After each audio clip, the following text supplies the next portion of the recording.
there's lots of components. It's all about your whole lifestyle. It's not just about food and like having food, your stress, sleep. It sounds like a lot, but like I think if you work on things individually in small pieces and slowly add things on, you can make a total lifestyle change over the course of months versus saying, I'm going to do these 20 things this week. And then you fall off the wagon and then you feel like a failure, right? Which is what we classically do. Welcome to Functional Moms Podcast, lifestyle medicine for women over 40. Let's age on our own terms.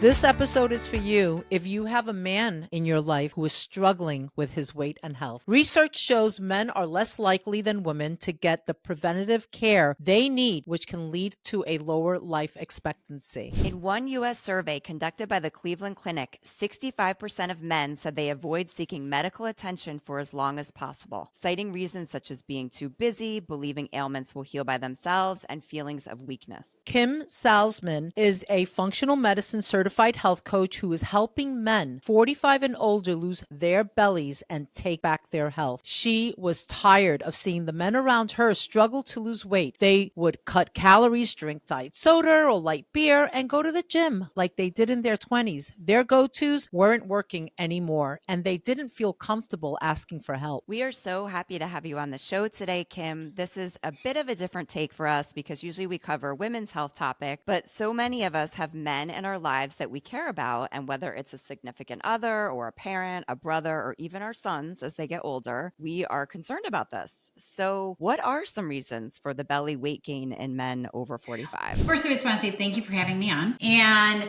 yeah, that belly starts to creep on, right? Like they've been focusing on taking care of their families, maybe coaching and like just running from one thing to the other, building their careers, and that leaves little time for themselves. And then all of a sudden they hit that 45, 50 and like they realize the weight is, where did this come from? Right. And they try, like you said, like to go to their go-tos that they've done in the past and they struggle with that. So there are several reasons why this could be happening. One of them being insulin resistance, where your body is trying to work really hard at keeping that glucose level down. And so then your body keeps pumping out insulin more and more. And insulin is that special thing in your body that opens the doors to let the glucose into the cells. And when there's excess glucose, you start to store more fat. And then that starts to gain snowballs into effect. I don't know if that answers your question. Yeah, no, that's definitely a really important part of all this. And I think a lot of people don't really understand like what's happening. You kind of just are living your everyday life. You're not worried about switching things up so much. And so I guess it, like you said, it kind of creeps on and then you're like, what happens, at this point? So what can people do about it? They can watch what they're eating. I think we've been told this mantra that calories in, calories out. Like, so if they're equal, you're going to keep your weight the same. And then if you eat less and exercise more, then you're going to lose that weight. Now the studies are showing this is not true. But I will say, like, when we were in our 20s, when these men that we're talking about, like, this was definitely the mantra, right? And you had that low fat craze, low cal craze. And like, it's still out there. You walk through that grocery store and you're like, ooh, I'll buy that snack pack, that's 100 calories. And like, that's fine because it's 100 calories, but it really matters what the calories are. And so like the more of the sugars and flours and like crackers and all those things, those drive up your blood sugar. And as you keep driving up your blood sugar, that's where that insulin keeps getting pumped out. And then your body is working to lower that blood sugar. So trying to pick foods that will help keep your blood sugar stable or like, actually, I think like lower, like I think is a better word than stable, because what if it's high? You don't want it stable at high. So like to work to be bringing those blood sugars down. And you can, if you're curious, what is your fasting glucose? Like you could just go to Walgreens or your local drugstore and get the glucose meter, like a diabetic would use, and just prick your finger in the morning, before you do anything, exercise, nothing. Like you don't want to, because exercise, like that can also affect it. So like before you do anything, like check your blood sugar levels, see where you're at. So like you want to do that. Like, so make sure that you're eating the right foods, like when you're eating, and then exercise and stress levels. Like if you don't have good sleep, that can make you insulin resistant the next day. So like you crave those really like high carb things. Like, I don't know if you've ever noticed that, like if you don't sleep well the next day. That has happened to me. Yes. Yeah, I've recognized that before. Yeah, like you'll want that sugar, right? Everybody running into Starbucks and getting that basically like a milkshake in their coffee. And I used to do it. Like I loved it. So you end up creating, so you're like, ooh, I need caffeine. And then you're also getting that sugar to get you through the day because you didn't sleep well the night before. And then that sends you on that roller coaster again the next day. So there's lots of components. It's all about your whole lifestyle. It's not just about food and like having food, your stress, sleep. It sounds like a lot, but like I think if you work on things individually in small pieces and slowly add things on, you can make a total lifestyle change over the course of months versus saying, I'm going to do these 20 things this week. And then you fall off the wagon and then you feel like a failure, right? Which is what we classically do. Yes. I just want to clarify when you mentioned, going to Walgreens and that reading, just assuming that like, what is he looking for? What number? Like when you say like he does the reading, like what is he looking at? Like how would he know? How is that helpful? So this is actually a controversial topic, and that like I like that. Right now, if you go to the CDC website, it'll say if you're between 100 and 125, you're pre-diabetic as a fasting glucose. So being that your goal is under 100. But then like Dr. Hyman and like different functional doctors are coming out and saying like the lower, the better. Like, so not, well, so obviously within reason, but meaning like being around that 80 mark. So depending, this is where I would recommend honestly doing a little bit of your own research and talking to your doctor because, or like doing your own research and seeing what you're comfortable with. Because yeah, there's some different studies now coming out and saying like, what is that optimal level? And I'm not so sure that's like been completely addressed too, but like, it's like if you're at 99, you're below, but you're also 1 point away. So this is something, suggestion you said if you went to the pharmacy, that would be something you could just do on your own. But another way of handling it too is just going to your doctor and getting your fasting glucose through blood work. Right. So there's two different things there. Number one, yes, you can go to your doctor, absolutely, and ask. And I think a lot of people, if you're going to your doctor on an annual basis and you get that fasting blood work done, they're looking at your glucose, right? Like that's part of the point. So they are trying to monitor it. But you, if you're curious, it's also interesting to do just from the perspective like. Yeah, I will share. I've done a continuous glucose monitor myself, and it is fascinating to see how certain things affect you. There was something actually, my husband loved this drink that it was an alcoholic drink that was similar to like a beer. It's called Twisted Tea. And he was drinking them a lot. And one summer afternoon, I was like, I'm going to have one of these. And my blood sugar went through the roof on that. And I was like, wow, you're drinking this all the time. And, that definitely is affecting your blood sugar. And at the time, he kind of just, ignored me or whatever. But now he's kind of on his own health journey and he's taking that information a little differently now. Right. He's actually even asked me a little bit about the CGM. He's like, oh, maybe I should check that out. But it's just fascinating to see how these things that we're consuming that we don't even think about it could be. And the CGM is a great tool. I'll be honest, I have not done that for myself yet, but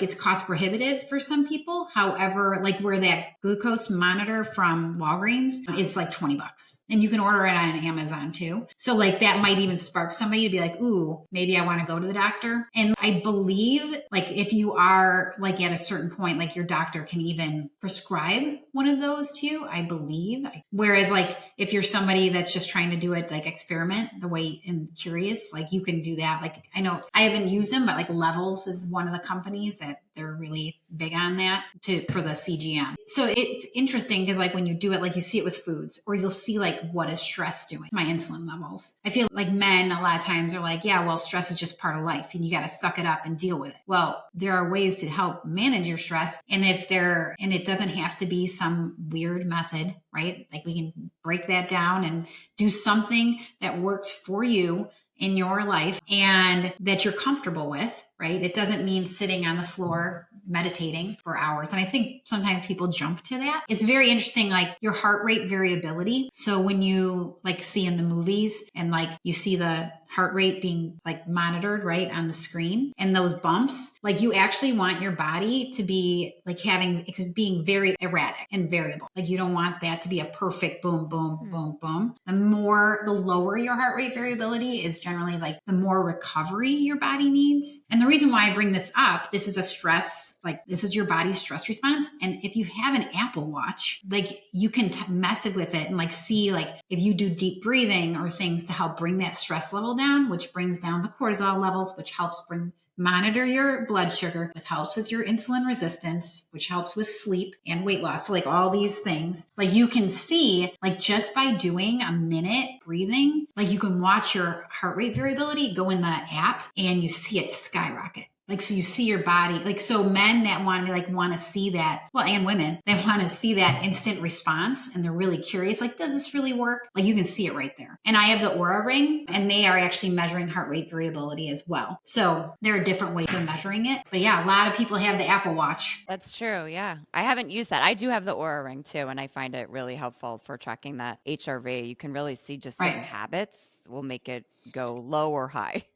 And that's where, somebody just getting started on their health journey might be like, HRV, like you're overwhelming me. Like this is just little information that you can tuck in the back. And when you're ready and if you are ever interested, because some people aren't data driven like that, but if you are curious, like it is there. And like the Apple Watch even has like I forget what it's called, but it can have you remind you to breathe. And it does a whole thing. I don't know if you've ever seen that. It's really cool where it helps like visually like breathe out. And it also vibrates on your wrist and you do it for 1 minute. And after you do that, you jump in the health app on your phone. It's the health app and you look for the HRV and you can see what was happening with your body. So, but like I said, I think it's amazing. One tool for the toolbox. I'm always like, it's just a tool and they are related. People don't think about stress and sleep being related to weight, but it is. So, and like with the economy and everything going on, I feel like stress levels are going up, which isn't going to help the cause. But if you're proactive and you know what to do, then you can help yourself out. I wasn't sure if it was just me, but I just want to say that, it's interesting because we just had a breath therapist on our show. And so it's just amazing, like just, coming off that, information with him and, how you're connecting the breath to part of this like type of domino effect. And it was really interesting because, Kristen, what was it that he said? That he talked about how many breaths we should be having in a span of a minute. And it's interesting also to me how we now have a watch that reminds us to breathe, right? And it's like, what? But, the truth is that I became really aware of, when having our breath therapist on the show and that I was as he's speaking, I'm like, oh, wow. Yeah. You know what? I'm breathing just enough to be alive. Yeah. I mean, he actually said we should be breathing only, I think 16 breaths a minute. I think I'm breathing like double that. I don't know. Like my breath is definitely much more shallow. Like I could feel it. Like, right. As I say, if it's in your chest. And you're yeah. So what was his name, Kristen? I'm drawing a blank in my brain. His name was Campbell, but yes, Campbell. So anyway, but yeah, I think that's such a good point because when we think of losing weight, we just think of food, really. That's where people first go. Food and exercise are the two first things I think everybody thinks about. But as far as that goes, we do want to ask you about that. So what are your thoughts on what men over 45 should be doing when it comes to the food and the exercise? So I am, again, like from a health coaching perspective, I don't like prescribe, those things. But through my research, I have found that in this age range, as you start to look at the foods that you're eating, trying to focus more on those non-starchy vegetables and protein, and don't be afraid of fat. I feel like, as we've heard, like so much fat was demonized. Have you ever seen the documentary, that sugar film? It's on Amazon. Like it's really. Oh yeah. Amazon Prime. Yes. It really talks a lot about all of that and like sugar. It's fascinating. And the fact of, honestly, like as a society, we eat too much sugar. So trying to cut those,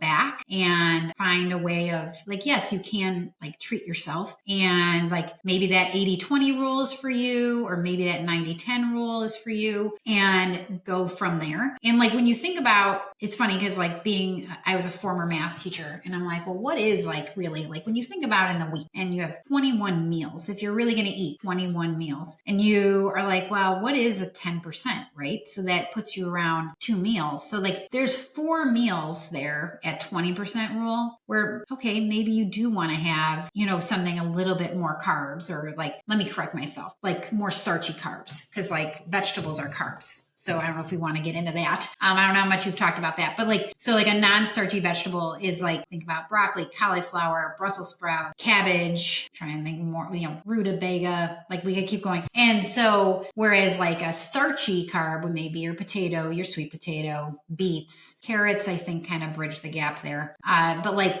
like there's lots of options. So, but there is a little bit of wiggle room in there. And I think sometimes we go all or nothing. And then like you're going out to dinner with your friends, or like your friends are meeting up at the bar for a beer, and you're like, I can't go. And now you're not happy because now you're out with that social, because you're like, I can't not have a beer. Like, so there's this whole like cascade effect, right? And then you're like, I can't keep up with this, forget this. And like you stop. And so you gotta figure out a plan that works for you. And like going back to the stress and anxiety, I think sometimes people are like, oh my gosh, what should I eat? Meal planning. As a man, like maybe they don't do the meal planning. So that's a conversation that has to be brought up between him and his significant other. Like that could also be where maybe they don't do the cooking, and they don't have, so they feel like maybe they don't have a say, but then like they could sit down and have that conversation with the wife or significant other, and like decide on a plan together that works for them. And that's something that I definitely talk about in my programs and everything, is how to do that. So like going to that nutrition piece, trying to focus on that protein, non-starchy vegetables, and then thinking about like what is important to you. Like Friday night pizza night, okay, like does it have to be pizza? Yes, it has to be. Okay, well then like let's go with that. So thinking about like what is most important to you in your life. Maybe it is like having the burger after you golf on a Sunday, like with your beer, right? Okay, so like let's talk about that. So like trying to figure out how can your lifestyle fit for this, because this is for the long haul. Right. Like this is not right. Like dropped, like how many people have done, maybe this was more pre-COVID, but like the office competition where like, if you lose the biggest percent, then like you get a prize by the, like in your department, and then they gain the weight back in 6 months. Yeah, this was one of our questions for you, because this is so common where you're on that yo thing where you lose all the weight, but the plans are so restrictive that you can't live your life. And that's really a huge problem. Right. I love how you said like, hey, maybe you're having that burger and beer after the golfing on Sunday because that's something that you enjoy. And there's a lot of value in also having some of those things that you really enjoy. Hey, maybe you can keep that, but maybe, after like go for a 30-minute walk or something, something to balance that out, or don't take the cart. So I love that, because it's not like, maybe you don't take the cart. Yeah. Finding. And then you have to like, and also I think too, like, what's her last name? The Whole 30, Melissa Hartwig. Is that right? Yes. Anyway, she writes a book on food freedom, and it's excellent. And it talks about like, so you're going to choose like if you mindfully decide like that burger with my friends, on Sunday afternoon is like what I look forward to all week, then you're going to eat that burger without guilt. And that isn't a start over then on Monday. Like this is part of your plan, right? So you're going to go through and you're going to say, all right, this is something that's part of my plan. And I know when I go home Sunday night and we're going to have dinner, like I'm going to choose mindfully what that dinner is because I did, the dinner or the lunch or whatever with my friends, and so I think like, especially like my impression, and men could tell me I'm wrong, but my impression is they don't necessarily think about things like that or allow themselves to think about things like that. And I think as women, a lot of times we beat ourselves up, right? So we're like, I'm not going to do it. I'm not going to do it. And I think men do the same thing. And they're like, I'm not going to do it. And then they do it. And then they're like, oh, I'm terrible. I did it. And now you've got the guilt piece, which then also raises the cortisol, which goes right back to that last conversation that we had, right? So if you can be like, I'm going to do that, Like then things start to stay steady. And then I also challenge like the person who decides to do that. How did you sleep that night? Did you sleep okay that night? How do you feel the next morning? And if you feel great, if you don't, maybe you might start to make changes for yourself down the line just because you start to enjoy feeling good more often. That can also happen, right? So down the road. That's why this is the long game. This is not the short game. And so you decide like, okay, what is worth it? Maybe a burger, and like the burger in itself is not like the fries, really. The burger is fine, but like the fries and the stuff that goes with it, maybe that's worth it. But then you have pizza and you are bloated the next day and feel horrible, and that becomes not worth it. So making those decisions and paying attention help you be healthy for the long haul. So Yeah, I really like how you're talking about the long haul because it's true. And it takes time to listen to your body and experiment with things because so many of us are so out of touch with our bodies. We're just kind of blindly consuming things, or we get a craving and we want it, but we don't really think about how it's making us feel afterwards and what the repercussions are. So yeah, you really have to experiment and figure it out yourself. For me, this has been a 20-year journey. And so, you can't be like where I'm at necessarily, like can't expect yourself to like jump to that point when, like it's taken me 20 years. Now, that being said, like having a health coach in your corner can really shorten that window, right? Like, so we're not talking about, it's not going to be like, oh, well, 20 years, I'm going to be 65. No, like, okay, that's the point of the health coach, right? And that's where I didn't have a health coach. I didn't know that those things, and this is all on my own and like reading and all of that. But by having a health coach in your corner, that process can truly be streamlined and help you get to that point faster. So we always ask our guests 2 simple things a person can start today to improve their health. So what are 2 things that a man can do to kickstart his weight loss journey? So 2 things. I think this is like a twofold because I know that many people in your audience are majority women. And something that really worked for me, this was a long time ago, I gave myself the New Year's resolution of doing 2 vegetables with every dinner. So no matter what that, 2 frozen vegetables. If that meant a vegetable medley, I made sure, just to make sure for my family that they had 2 different vegetables on their plate. For a man, they might even challenge, like if they eat out at lunch a lot, maybe it is that they make sure they have a vegetable with their lunch, whatever that is, and that French fries do not count. And like to try to make, so whether it is that maybe they're going to pick that side salad, something, or then like honestly, or like maybe you don't generally get the tomato, but like get the tomato, like something along those lines to try to make sure you're getting in that extra vegetable. May I say, like just a little side note on that, is that something to make life really easy that I feel like people don't realize is like you can roast frozen vegetables. They're cut and they're cleaned. Take it, toss it on your cookie sheet. I spray mine with avocado oil. Love the avocado oil from Costco. Salt it, or season it, and then roast it. I get like 425 till the point that you want it done. And it's awesome and fast and easy. So that. Wow. Good tip. You put it on there frozen? Put it on there frozen. Great tip. I have not done that. I'll do it like sometimes I'll do it like that's really 10 a.m. and or 11 in the morning, like while I'm working. And then I know I have those vegetables with lunch. And then you can take that and mix it with your scrambled eggs in the morning. Like, so you do a big tray and now you can like add it cold to salads. Like you have this thing now that you can just grab from in the fridge. So is it that like for these men, the tip is, hey, replace like French fries or starchy carbs with, you can have like a salad, a vegetable, and a big protein. If that's something that somebody doesn't want to do right away because they're like, I love my fries, how about add the vegetable? Like just start adding the vegetable. Okay, so it's like overcrowding, like it's crowded out. Yes, and it's always easier probably to add in than take away. So I like that. Yeah, but like if you have the vegetable there, right? All right. So, or if you're going out to like a nice lunch, like Wildfire or something, that's a Midwest. I don't know if like that's like, but it's a steak restaurant. So I just realized, the lettuce entertainers are in Midwest, but like, they have the sides that are vegetables. Get a side. And if you really want those French fries, maybe starting off, you're still going to get them. Just make the decision and like enjoy it.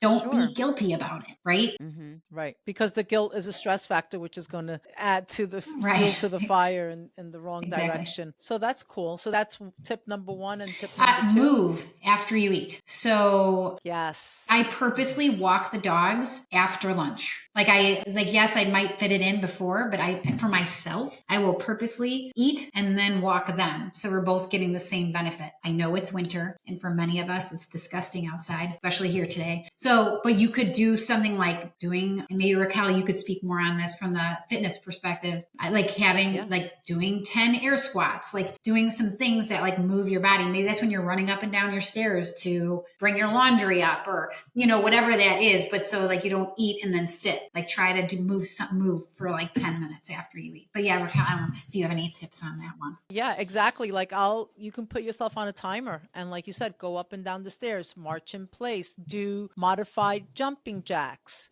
These are all things you can do. Yeah, sit on a chair, stand up, sit down, stand up. These are all wonderful ways to have some movement for, you can put yourself on a timer. How much time would you say would be a good From time? my research, I've read that it's around like 10 minutes, which obviously is a long time to do air squats. Yeah. But like, it's really like moving around because like the whole point of this is it brings that blood sugar spike down, which reduces the insulin push, right? Which then helps you like reverse that insulin resistance, which reverses that fat storage. This all works together. And if you bring down after dinner, like helping your blood sugar come down faster, like you'll sleep better, so there's all of that too. It's a trickle down effect. And it's great because I love what you said, doing air squats for 10 minutes straight. Yeah, that would be like, oh my gosh. But if you say, hey, I'm going to do 10 air squats, I'm going to go up and down the stairs, and then I'm going to do 10 modified jacks, or incline push-ups off the staircase,